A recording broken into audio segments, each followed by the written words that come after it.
శ్రీకళ్యాణగుణావహం రిపుహరం దుస్వప్నదోషాపహం గంగాస్నాన విశేష పుణ్యబలదం గోదానతుల్యం నృణాం ఆయుర్వర్ధనముత్తమం శుభకరం సంతాన సంపత్ప్రదం నానాశాస్త్ర సుసాధనం సముచితం పంచాంగమాగణ్యతాం. మరి శ్రీరామనవమి అంటే నవమి తిథి రోజున శ్రీరామనవమి అనుకుంటున్నాము. 9 సంఖ్య చాలా విశేషమైంది. నవధాన్యాలు, నవగ్రహాలు, తర్వాత మరి నవరంధ్రాలు, ఇవన్నీ కూడా 9 విశేషమైన సంఖ్య. మరి ఈసారి 6వ తారీఖు భద్రాచలం వైష్ణవ సాంప్రదాయం ప్రకారం సీతారాముల కళ్యాణం జరుగుతుంది. ఈ సీతారాముల కళ్యాణం చాలా విశేషమైంది. కృతయుగంలో నరసింహస్వామి, త్రేతాయుగంలో రామచంద్రమూర్తి, మరి ద్వాపర యుగంలో కృష్ణ పరమాత్మ, కలియుగంలో కలవు వెంకటనాయకము, కలియుగంలో వెంకటేశ్వర స్వామి. కానీ అందరికంటే కూడా త్రేతాయుగంలో ఉద్భవించిన శ్రీరాముణ్ణి అందరం పూజిస్తున్నాం. కారణం ఏంటంటే ఆయన పితృవాక్య పరిపాలన చేశాడు. భార్యని ఎంతో ప్రేమగా చూశాడు. తమ్ముణ్ణి మరి రక్షణ చేశాడు. సవితి తల్లి కోరిక కోసం 12 సంవత్సరాలు అరణ్యవాసం చేశాడు. పితృవాక్య పరిపాలన, భార్య కోరిక కోసము మరి తండ్రి అడిగిన కోరిక తీర్చాడు. దుష్టుల్ని శిక్షించాడు, శిష్టుల్ని రక్షించాడు. ఇవన్నీ ఎట్లా జరిగినాయి? ఋషులంతా కూడా కలిసి శ్రీ మహావిష్ణువుని ఆదేశించారు. ఆయనకి ముందుగా పేరు నిర్ణయం చేశారు. రామ అనేటువంటి పేరు. రా నారాయణలో 2వ అక్షరం రా, మా నమశివాయలో 2వ అక్షరం మా, రామా అంటే అటు శివుడు ఇటు రాముడు ఇద్దరిని కలిపి పేరు నిర్ణయం చేశారు. ఈ రామచంద్రమూర్తి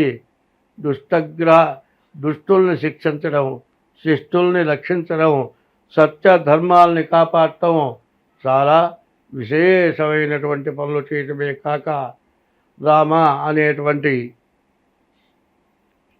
పదం ఎప్పుడైతే తెలుస్తారో వాళ్ళకి అన్ని పాపాలు పోతాయి. శ్రీరామ రామ రామేతి రమే రామే మనోరమే సహస్రనామ తత్తుల్యం రామనామ వరాననే. శ్రీరామ రామ రామేతి రమే రామే మనోరమే సహస్రనామ తత్తుల్యం. శ్రీరామ రామ రామ అని 9 సార్లు ఎవరైతే అంటారో సహస్రనామ తత్తుల్యం. సహస్రం అంటే 1000 కాదు. అంటే ఒక రాశి ఉందండి, అందులో ఎన్ని చదువుతాం? సహస్రం అంటే సహస్రం అనే పదానికి లెక్క కట్టరా అన్నటువంటిదిట. ఎన్నోసార్లు స్మరించినటువంటిదిట. హరేర్నామ హరేర్నామ హరేర్నామైవ కేవలము కలవు నాస్త్యేవ నాస్త్యేవ నాస్త్యేవ గతిరంజన.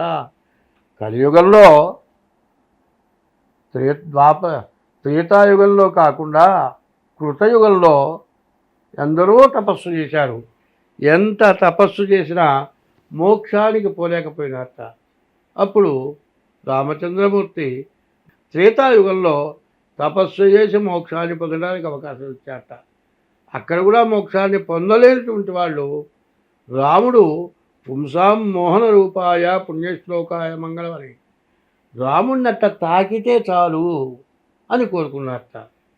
సీతమ్మవారు తప్పితే ఆయన్ని ప్రేమతో ఎవరూ తాకటానికి వీళ్ళైనటువంటి దీక్ష కలిగిన వాడు కాబట్టి భక్తులందరికీ చెప్పాడు, అయా మీకు ద్వాపర యుగంలో మిమ్మల్ని తాకటానికి అవకాశం ఇస్తానన్నట్ట. ఈ ఋషులంతా కూడా గోపికలుగా చేరి ఆయన్ని స్పృశించి ఆయన్ని భర్త భర్త అంటే అర్థం ఏంటంటే భరించేవాడు భర్త, మనందరినీ భరించేవాడు భర్త. మనమందరం కూడా భగవానుడికి దేవతకి దేవుడికి భార్యలమే. నేను పురుషుణ్ణి అనుకోవాల్సిన పని లేదు.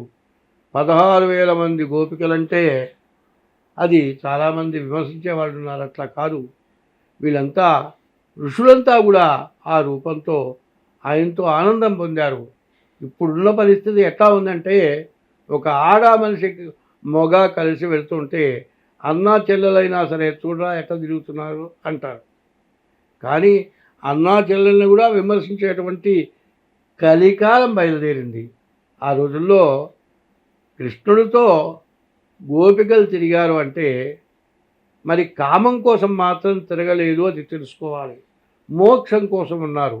ఆ మోక్షం కోసం ఋషులంతా కూడా గోపికలైనారు. అందువల్ల కృష్ణ పరమాత్మ మోక్షాన్ని పొందించడానికి ఋషులంతా కూడా గోపికలైనారు. మరి ద్వాపర యుగంలో కూడా మోక్షాన్ని పొందలేనటువంటి వాళ్ళకి కలియుగంలో ఇచ్చాడు అవకాశం. ఏమిటి? కలో స్మరణాన్ముక్తి. తపస్సులు, యజ్ఞయాగాలు, క్రతువులు ఎన్నో దీక్షగా వేల సంవత్సరాలు బతికి చేస్తే మోక్షం దొరకనటువంటి వాళ్ళకి కలియుగంలో భగవంతుడి యొక్క నామస్మరణ చేస్తే మోక్షం కలుగుతుంది. అయితే కలియుగంలో భగవంతుడి యొక్క నామస్మరణ చేయాలి అంటే నీ నుంచి ఎటువంటి పాపం చేయకూడదు. ఎటువంటి పాపం లేకుండా ఉండి భగవంతుడిని స్మరిస్తే మోక్షం. మళ్ళీ జన్మ లేదు. జన్మ లేకుండా ఉండాలా? 84 లక్షల జన్మలు మనం ఎత్తాము.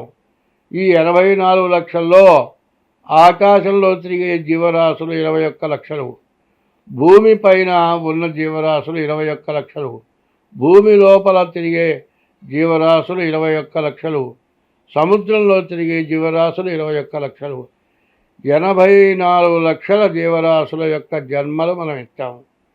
చివరి జన్మ మానవ జన్మ, దుర్లభమైనటువంటి జన్మ. ఈ జన్మ మళ్ళీ రాదు. ఈ వచ్చిన జన్మని సార్థకం చేసుకోవాలి అంటే ఎటువంటి పాపం కూడా చేయకూడదు. ఎటువంటి పాపం చేసినా ఆ పాపం తెలుసుకొని ఇది తప్పు, ఇది పాపం చేస్తున్నాము అని తెలుసుకొనే చేస్తాడు పాపం.